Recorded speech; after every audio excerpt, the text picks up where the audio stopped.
सबका स्वागत है इस यूट्यूब चैनल पे।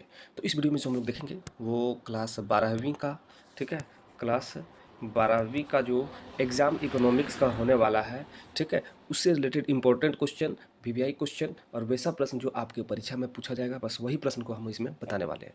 तो वीडियो में आप लास्ट तक बने रहिएगा और चैनल को सब्सक्राइब जरूर कीजिएगा। आप सबों से रिक्वेस्ट है कि चैनल को सब्सक्राइब जरूर कीजिएगा। चलिए हम लोग चलते हैं क्वेश्चन के ऊपर, और वीडियो अच्छा लगे तो वीडियो को फटाफट लाइक भी कर दीजिएगा और एक प्यारा सा कमेंट अवश्य लिखिएगा। और हाँ, देखिए इसमें जो भी प्रश्न हम आपको बताएंगे बहुत इंपॉर्टेंट होगा। तो चलिए क्वेश्चन के ऊपर हम लोग चलते हैं। तो सबसे पहले हम लोग इसमें एमसीक्यू बेस्ड प्रश्न को सबसे पहले देखते हैं। तो चलिए पहला प्रश्न दिया गया है, ठीक है। पहला प्रश्न दिया हुआ, अर्थव्यवस्था की किस समस्या का संबंध उत्पादन की तकनीक के चयन से है। तो अर्थव्यवस्था का कौन सा प्रॉब्लम जो है जो उत्पादन की तकनीक से संबंधित है, ठीक है। तो कैसे उत्पादन करें, ये प्रश्न है, बहुत इंपॉर्टेंट है। तो कैसे उत्पादन करें, ये जो है यहाँ पे जो आपका देख सकते हैं इस जगह पे दिया हुआ है, ठीक है। तो ये आपका सही आंसर हो जाएगा, ठीक है। कैसे उत्पादन करें, अर्थव्यवस्था की समस्या का संबंध उत्पन्न की तकनीकी से, जो यहाँ पे टेक्निकल प्रॉब्लम है वो है यहाँ पे आपका उत्पादन कैसे करें, ठीक है।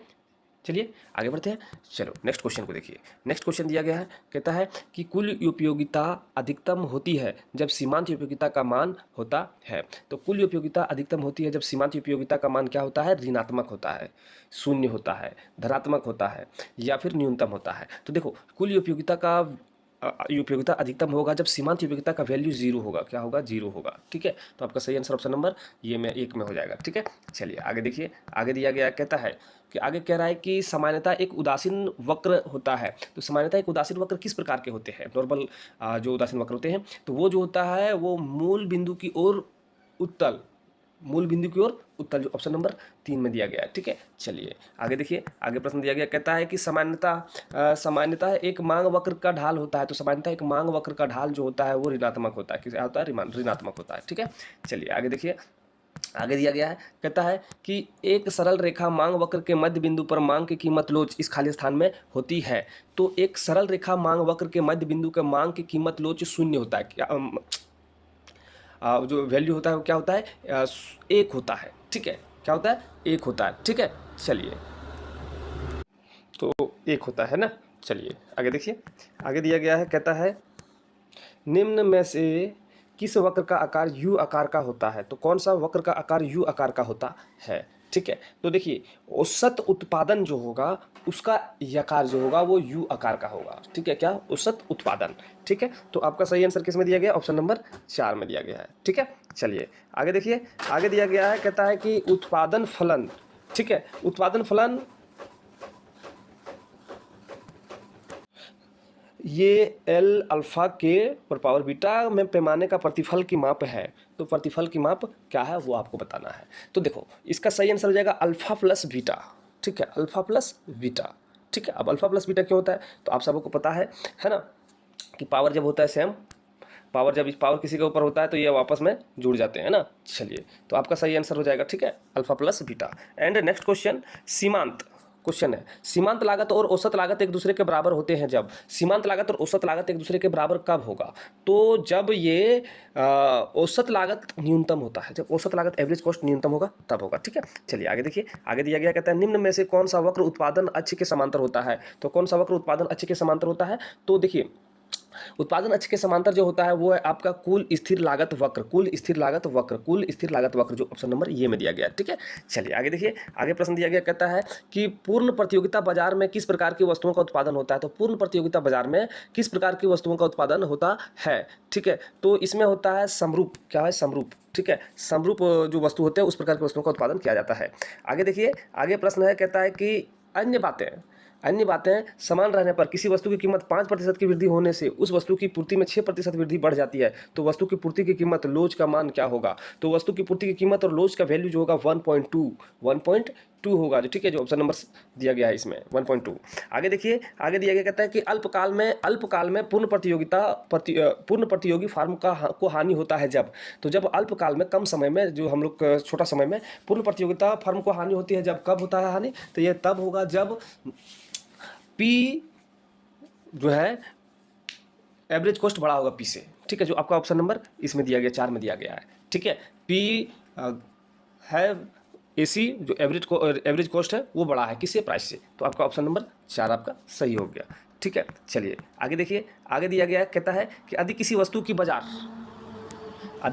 बाजार मांग तथा बाजार पूर्ति क्रमशः DS है तो बाजार संतुलन को निम्न में से किस स्थिति से दर्शाया जा सकता है। तो निम्न में से किस स्थिति से दर्शाया जा सकता है, तो इसको जो हम लोग दर्शा सकते हैं वो है इनमें से सभी के माध्यम से, ठीक है, जो ऑप्शन नंबर 4 में दिया गया है। आगे देखिए बहुत ईजी प्रश्न है। आगे कहता है कि पूर्ति अधिकता की स्थिति में किसी वस्तु की कीमत में होने की प्रवृत्ति होती है, तो इस खाली स्थान में भरना है। तो इसमें क्या होगा, इसमें कह रहा है कि जब पूर्ति अधिक क्रय की स्थिति में होगी तो वस्तु की कीमत में कमी आएगी।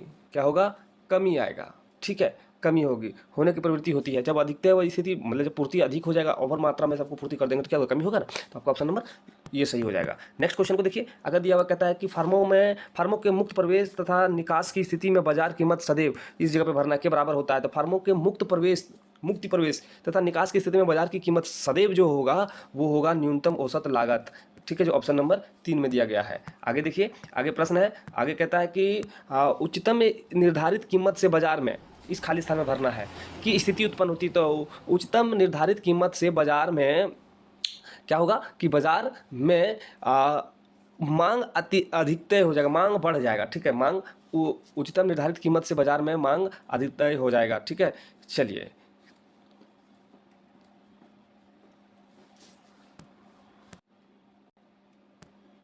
तो आगे प्रश्न है कि एक अधिकार नियंत्रण कर सकता है। तो एक अधिकार नियंत्रण कर सकता है, क्या कर सकता है, तो कीमत और उत्पादन मात्रा दोनों को, ठीक है, या कीमत या उत्पादन मात्रा में किसी एक को। तो एक अधिकार क्या कर सकता है कि वो चाहे तो दोनों को कंट्रोल कर सकता है, ठीक है, वो तो कीमत को और उत्पादन मात्रा दोनों को कंट्रोल में ला सकता है। कीमत कितना करना है, एक अधिकार रहेगा, उसके पास फुल अधिकार रहेगा, तो आपका ऑप्शन नंबर 3 आपका सही हो जाएगा, ठीक है। चलिए आगे देखिए, आगे दिया गया कहता है कि जिस बाजार संरचना में केवल 2 फार्म होते हैं उसे हम लोग द्विअधिकार कहते हैं। क्या कहते हैं, द्विअधिकार कहते हैं, ठीक है। चलिए आगे देखिए, आगे दिया गया कहता है कि कार्टेल निर्माण किस प्रकार की बाजार संरचना से संभव है। तो ये जो है द्विअधिकार से, ठीक है, कार्टेल निर्माण किस से रिलेटेड है, तो द्विअधिकार से है, ठीक है। चलिए आगे देखिए, आगे दिया हुआ है the general theory of implement and interest and money नामक पुस्तक के लेखक कौन है। तो J.M. केन्स है, इसके राइटर कौन है बाबू, J.M. केन्स है, ठीक है। चलिए आगे देखिए, आगे आप देखिए, आगे प्रश्न दिया गया कहता है कि GDP और NDP में संबंध है। तो GDP और NDP में संबंध क्या है, तो GDP बराबर NDP प्लस ह्रास मूल्य, ठीक है। तो GDP और NDP का जो रिलेशन है आप देखेंगे तो आपको पता चलेगा कि GDP बराबर है NDP और प्लस मूल्य ह्रास का, जो ऑप्शन नंबर 3 में है, ठीक है। चलिए आगे दिया हुआ है, कहता है कि निम्न में किस वस्तु के निर्माण में गेहूं एक मध्यवर्ती वस्तु है। तो देखिए चपाती में, बिस्किट में, ब्रेड में और या इनमें से सभी। तो आपका ऑप्शन नंबर 4 हो जाएगा। देखिए चपाती में भी आटा, बिस्कुट में भी आटा और ब्रेड में भी आटा की जरूरत पड़ता है, ठीक है, गेहूं की जरूरत पड़ता है, तो इनमें से सभी होगा, ठीक है। चलिए आगे देखिए, आगे दिया गया कहता है कि किसी वर्ष में GDP की गणना में निम्न में से किस मद को शामिल नहीं किया जाएगा। तो देखिए ये जो किसको शामिल नहीं किया जाएगा, तो इसमें से जो है प्रयुक्त कर का बिक्री मूल्य, ठीक है, प्रयुक्त कर का बिक्री मूल्य, ठीक है। चलिए आगे देखिए, आगे दिया गया कहता है कि निम्नलिखित में से किस विधि से GDP की गणना की जा सकती है। तो किस विधि से GDP की गणना की जा सकती है, तो GDP में सब कुछ चाहिए, ठीक है। तो इसमें मूल्य ह्रास विधि भी होगा, आय विधि होगा, व्यय विधि होगा, इनमें से सभी होगा, ठीक है। चलिए आगे देखिए, आगे प्रश्न दिया गया कहता है कि सन 2016 में किए गए विमुद्रीकरण में किस मूल्य के नोट को बाजार प्रचलन से बाहर किया गया था। तो बाजार प्रचलन से बाहर किया गया था 500 और 1000 के नोट को। 2016 में जब नोटबंदी हुआ था तो 500 नोट और 1000 के नोट को ही बाहर किया था, है ना, बंद किया था। तो यही होगा आपका ऑप्शन नंबर, ठीक है। चलिए 500 से 1000 नोट। नेक्स्ट क्वेश्चन को देखिए, दिया हुआ कहता है कि वस्तु विनिमय प्रणाली का एक दोष निम्न में से कौन सा है। तो एक जो दोष है वो आपसे पूछा जा रहा है कि वस्तु विनिमय प्रणाली में एक दोष जो है इनमें से कौन सा है। जी हाँ, आप देख पा रहे होंगे, तो कौन सा है, तो फटाफट आपको कमेंट करना है अगर आता हो तो इसका सही आंसर हो जाएगा आपका, देखिए, वो आवश्यकता के दोहरे संयोग का अभाव, ठीक है, जो ऑप्शन नंबर 2 में दिया गया है। आगे दिया कहता है कि भारत का केंद्रीय बैंक निम्न में से कौन सा है। तो भारत का केंद्रीय बैंक इनमें से कौन सा है, तो भारतीय रिजर्व बैंक, RBI, ठीक है, RBI, reserve bank of India या भारतीय रिजर्व बैंक ऑफ इंडिया, जो आपका ऑप्शन नंबर 3 में दिया गया है। नेक्स्ट क्वेश्चन को देखिए, नेक्स्ट क्वेश्चन दिया गया कहता है कि निम्न में से किस परिस्थिति में मुद्रा की पूर्ति में कमी हो सकती है। तो किस परिस्थिति में मुद्रा की पूर्ति में कमी हो सकती है, तो जब नकदी आरक्षित अनुपात CRR, ठीक है, CRR, ठीक है, जब इसमें होगा तब इसमें आपका कमी हो सकता है। ठीक है, तो उम्मीद करते हैं कि जितना भी प्रश्न आपको हम बताएं सभी प्रश्न इंपॉर्टेंट्स है। ठीक है, इंपॉर्टेंट प्रश्न है, तो आप सभी को अच्छे से तरीके से देख लीजिएगा। ठीक है, अच्छे तरीके से देखने के बाद ही आप एग्जाम में बैठेंगे। उम्मीद करते हैं कि आपको वीडियो अच्छा लगा हो। वीडियो अच्छा लगा तो वीडियो को फटाफट लाइक कीजिए, प्यारा सा कमेंट कीजिए, दोस्तों के पास ज़्यादा से ज़्यादा शेयर कीजिए, और हाँ, चैनल को सब्सक्राइब करना ना भूलें। चैनल को सब्सक्राइब करके हमें जरूर सपोर्ट कीजिए। चलिए फिर मिलते हैं हम लोग नए पार्ट लेकर। आप सबको अलविदा लेते हैं। जय हिंद।